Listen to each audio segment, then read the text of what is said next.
What's up, y'all? You are listening to For the Artists, a podcast brought to you by Creative M Projects. I'm your host, Melissa Sharee. We are back for segment 3 with Bethany Rose. Hey! I want to get into like some detailed nitty gritty stuff, okay, but we'll save that. We'll save that for the end, okay, because I want to pick up with kind of where we were going when we just kind of ended our last segment. Yeah. And you were talking about like the things that you stand for and like knowing kind of what you won't compromise for. Yep. I want to dig into that a little more. Okay. Because I think that as artists, this also kind of ties into your comment about how you were building confidence. Yes. I think that the two kind of end up going hand in hand. Yes. You know? And good point. I think artists need to be intentional about both of those things. Like, how are you building your confidence, and how are you getting clear about what your morals are, what you stand for, and like what you won't compromise. That's right. On. So I guess I want to dig into like your journey of how you got there, because you had to get there somehow. Good point. Right? Good point. And I don't know if that was like upbringing with your parents, the things you experienced, things you saw. Like, where did that come from? I think it was a little bit of everything. I mean, I grew up going to a private Catholic school my whole life. And so up until, I graduated high school and everything, I had really good teachers, really good people around me, I would say, number one. And just being part of I guess the journey of religion. I don't even want to call it religion. Let's say faith. Yeah. I think having that background is huge, but also a supportive family, and just, I think also like those morals and values were in me from I guess a younger age, just in general. Yeah. But then as I got more involved too, like in the music industry, but also like being part of a worship team.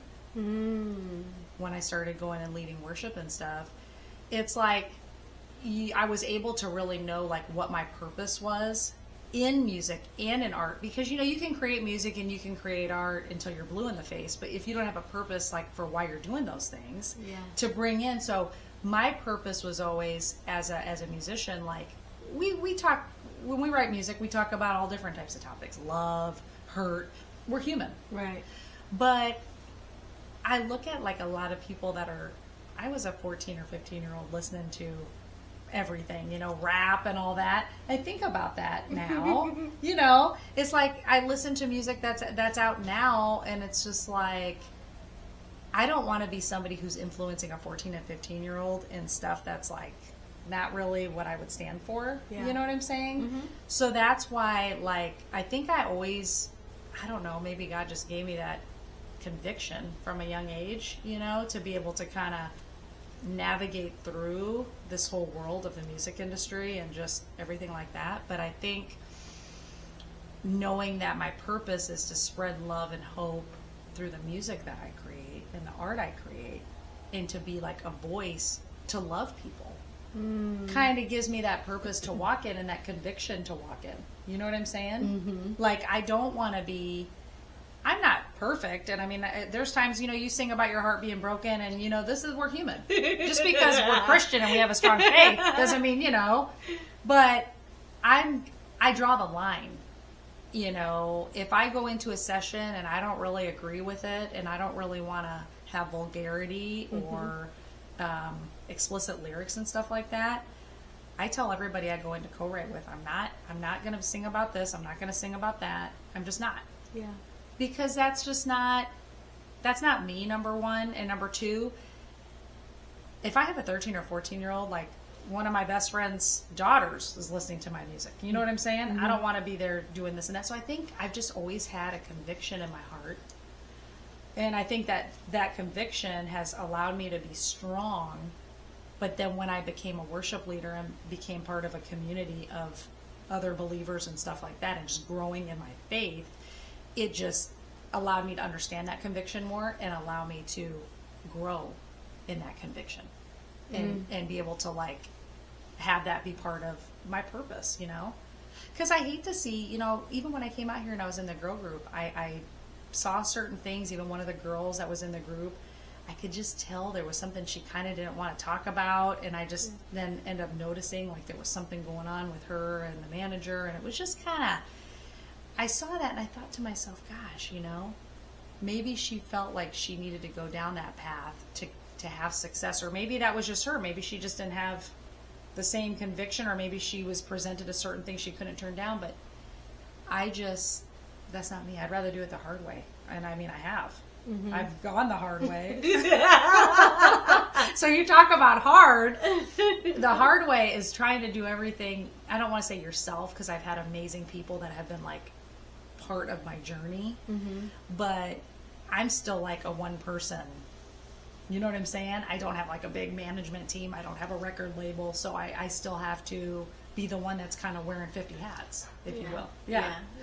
But, you know, that conviction's there. And I'm so glad that conviction's been there, because I know that my purpose is to spread love and hope through the music I create and use it as a platform. But I just know that it's an opportunity for me to touch a lot of people. It goes deeper than just, it's like I can share my music with a lot of people, but it also gives me the platform to touch people in different ways, not just in music. Yeah. So because you have a strong conviction about your purpose. Yeah. Do you feel like when it comes to music and the things that you do, that you don't really have any competition, so to speak? Because, you know, sometimes people will get caught up in the whole, like, they're competing against something or within something. Like, do you not have that because of your purpose, or do you still kind of have that sometimes? Good question. Good question. I mean, I kind of feel like I'm in my own lane. Well, the reason I say that is because my inspirations are from the R&B world, but also from the Latin world. So I've kind of done some unique, different things. But the way I look at it is like, I don't want to say I feel like I have competition, but it kind of feels like, there's times where you kind of wish you were maybe at a certain level or had those opportunities or this or that. But I can't really compare myself to anybody, because there's nobody really that I'm exactly alike.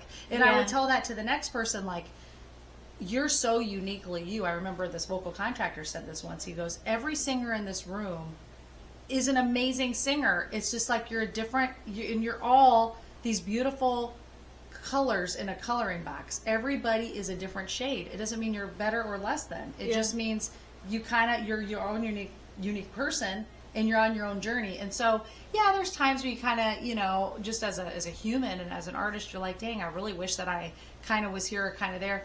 But it's like, I look at it as part of the journey. Because who knew that 20 years ago I was going to get into wanting to do salsa and bachata music? So it's like, you know, I didn't even know what salsa and bachata was. Bachata, what's that? You know what I'm saying? Yeah. Now I'm like, I became such an avid dancer. I'm like, well, why am I not fusing my love for R&B with my love for Latin music? So I've kind of done my own thing, but I understand you can go down that path of saying, okay, I'm kind of comparing myself. This person has had this success, or why am I not? I'm kind of like, but I've just learned to kind of not think like that so much and just kind of focus on what I can do, because you can't really compare yourself to anybody else. Yeah.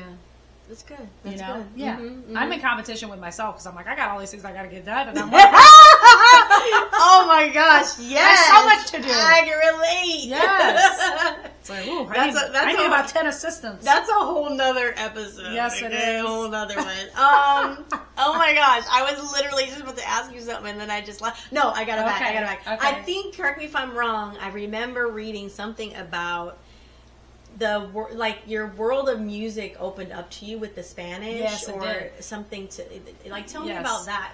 So I started after while I lived in Spain, I became big into dancing salsa and bachata, right? And then when I moved to Houston, I was like, why am I not, this world just like took me by surprise, the Latin world, and I just was like, I didn't even know this existed before. Mm-hmm. And I just fell in love with it. It just spoke to my heart, the culture, everything like that.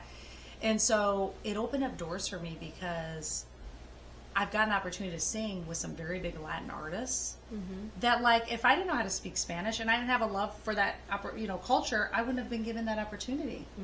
And I'm talking, like, to be on stage with some amazing, incredible artists that everybody else on stage, they're all Latino. I'm the only, like, gringa American that's on the stage with them, and that's like such a huge compliment. So I look at, like, just my love for the Latin culture and Latin music, just it opened the door for, like, so many more opportunities. And now it's like I'm singing bachata, and I just released an R&B album, and I've got my bachata tracks, and I've got people all over the world dancing to my bachata. Wow. Tagging me from Iceland and, Russia and stuff, and they're so it opened up doors in that way, and it opened up doors for me to, like, sing with all these different amazing artists. Think about that. If I had never gone down that path, that would have been an area of my life I wouldn't have had these opportunities. So how long were you in Spain? Only a semester, like 6 months. Studied over there. Oh, Yeah. That's my one. I don't like to say every regrets. I repeat myself because I think I've said this before. Okay. And that's the one thing that if I could do again, Yeah. I would do different, because I was headed to Spain for a semester. And you changed your mind? Yeah, well, I changed my mind because I had other priorities that I felt were more important. Commitments, things that I committed to leadership-wise. I hear you. And so I was like, nope, I'm not going to go.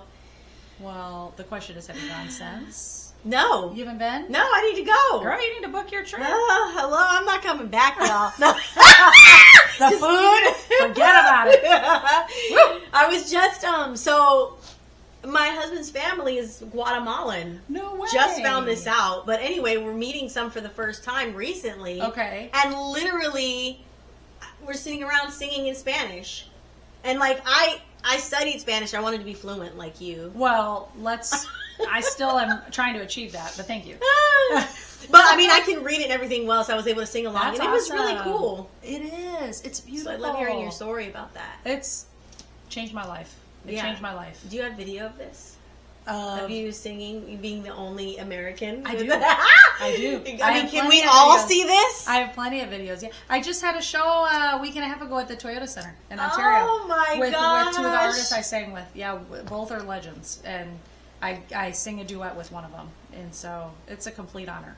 It's a complete honor. Okay, so you know what? In this, we're gonna wrap this up. Okay. But in this next segment, y'all make sure you tune in for the final segment, because we're gonna Watch talk out. all the details about what Bethany is doing. There's too much going on. Yeah, what she's done, what she has coming up, how you can connect with her, and all that. So that's coming up. All right, stay tuned.